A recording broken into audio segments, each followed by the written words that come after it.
അപ്പോൾ നമ്മുടെ next destination എന്ന് പറയുന്നത് താജ്മഹലാണ്. രാവിലെ നമ്മളൊരു 6 മണിയൊക്കെ ആയപ്പോൾ തന്നെ ആഗ്രയിലോട്ട് തിരിച്ചു. നമ്മൾ താജ്മഹലിൻ്റെ എൻട്രൻസിലെത്തി. അവിടെ നിന്ന് ഒരു ബഗ്ഗി പിടിച്ചിട്ടാണ് നമ്മൾ താജ്മഹലിലേക്ക് നമ്മൾ പോകുന്നത്.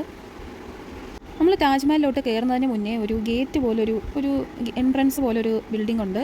അപ്പോൾ അതിൻ്റെ ആ ഒരു സ്പേസിനിടയിൽ കൂടെ നമുക്ക് ഇങ്ങനെ താജ്മഹൽ തെളിഞ്ഞ് നല്ല ഭംഗിയായിട്ട് വരുന്ന പോലെ നമുക്ക് കാണാൻ പറ്റും.